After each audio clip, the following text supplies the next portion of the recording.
any sort of moisture has a tendency to just sort of glide down.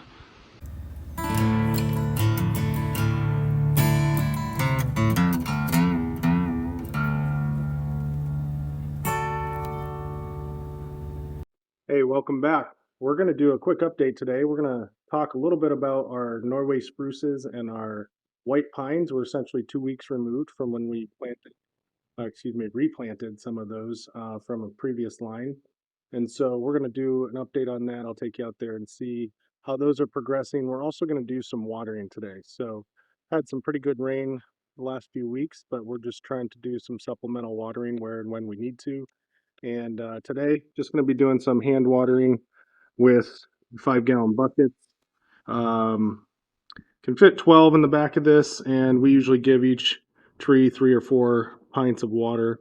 And this system works out pretty well for the supplemental watering because I had some larger tanks. I had two 35-gallon tanks with hoses on them. I could fit 2 of them in the back of the side-by-side. But essentially, what I found out was those worked. It's not that they didn't work, but you spend a lot of time moving hoses and picking up hoses and hoses getting caught on stuff. So we're going to go to the 5-gallon bucket method here today, and that's what we've been using for quite a while now. Just walk along the trees, have somebody drive, and then it goes pretty quick. And then also, if needed, I can pick up a bucket and get to a place where maybe the side by side can't get to. Um, so that's what we're going to do today. Quick update on the trees we planted 2 weeks ago and some hand watering. I do have a larger 550-gallon water tank coming that I'm going to put in the back of my flatbed, which was essentially, I don't know, 6 feet wide and about 42 inches tall, so 3.5 feet tall.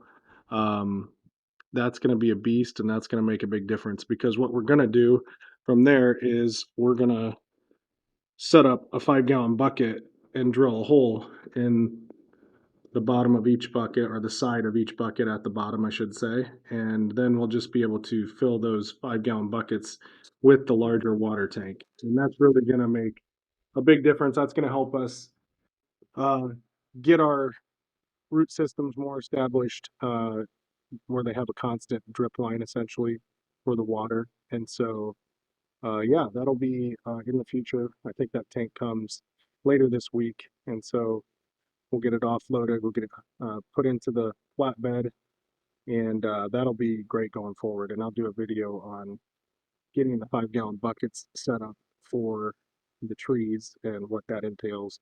But today, update, some hand watering, and we'll go from there. Okay, we're out on the site here for the first line to see how the Norway spruces are doing.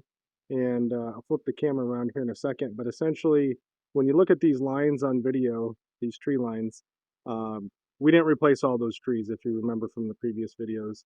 We only replaced certain ones throughout the tree line. And we left a flag down for the ones that we replaced just so we could keep a little bit closer tabs on them. There wasn't any ambiguity. So when we're out there watering or doing tree maintenance, if we had a question, oh, is this one of the new ones or is this one that's a couple years old or whatever? And so we'll probably leave that flag up for, I don't know, the remainder of this season at least until we get these new trees started and onto a good, you know, hopefully path forward. We don't lose them. So just going to take the camera down here. And this is one of the trees that we planted 2 weeks ago. And so you can kind of see it's doing really well. It's got great color. It's taken. There's not too much transplant shock. I get through the cage here. Our gear protectors. So, going down the line, there's a number of these. This is another one we replaced. This one's also doing pretty well. Coloration isn't quite as green as some of the existing ones, but it's coming along. Like I said, once we get those 5-gallon buckets in place with the holes drilled, that was an existing one. I believe the deer got a hold of this one because it's kind of chewed up at the bottom there, but we decided to leave it because it was still pretty healthy. This is an existing one that is really healthy, doing really well. Great color, great shape, etc. So, we've got several on this line that we replaced. That's one from last year that we didn't replace, but the one on the other side you can see has a flag.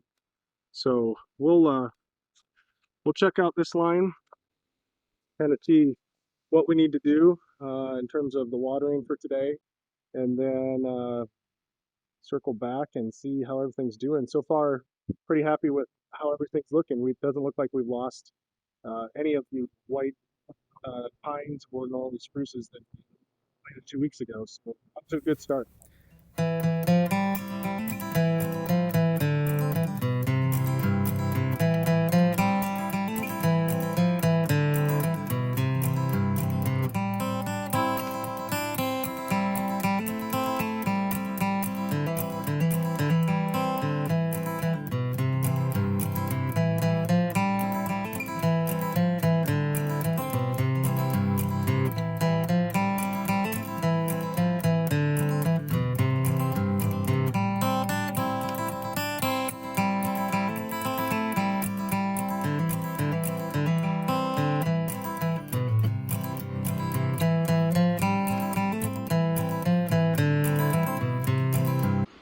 Okay, so that does it for the hand watering for today. As you can see, it's a pretty efficient process, especially when you got a driver. You just walk along and dump 3 or 4 pints of water on each tree. Only took us about an hour. Watered 60 to 65 trees. Had a little technical difficulty there with the time-lapse camera. It cut off the second half of the trees, which you get the idea though of kind of what we were doing.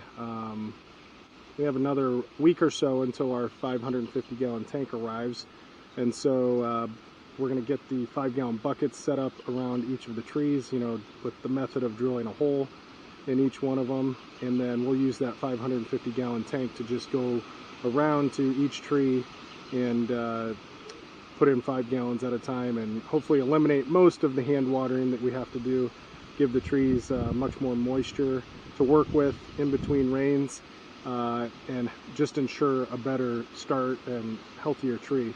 But one thing I'm really excited about is all the trees that we planted 2 weeks ago, all of them look really great. We had just awesome survival rate. You think you're going to lose at least a few trees.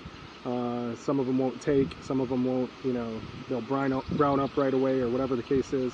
And I know it's only been a couple weeks, but really looks promising so far. Not a single tree has bit the dust yet, so we're doing well so far. One of the things I wanted to mention as we were out here watering is you can see we are on a pretty good slope here, and so when you're on a slope like this, sometimes it's really hard for the moisture to lock in place when you do water, when you are trying to either hand water or even when it's raining. Any sort of moisture has a tendency to just sort of glide down the angle, obviously, of whichever the slope goes. And so what we do is we try to build up a little bit of soil around that slope and to prevent that moisture from slipping away. So we'll kind of do a little like half C around the base of the tree, and it's usually 1.5 inches to 2 inches tall, and that way it just stops the moisture from escaping down the slope. So it kind of traps the moisture in place.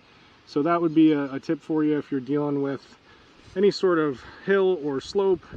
We have a pretty significant slope here. We just took this tree line down here, tried to fill in some where we had some deadfall, and you can see, we're kind of pretty significant hill here actually. So just a tip for you as you're finishing up for today and you're trying to get moisture to any tree that's on a slope or kind of planted at an angle. Obviously you're going to plumb the tree up as best as possible, but just trying to trap that moisture. So that's kind of today's tip. But as always, I appreciate you taking the time to watch. Get excited about conservation, get people involved in conservation, share the channel. The more people we get involved in conservation, the better. So thanks again for watching, and we'll see you soon.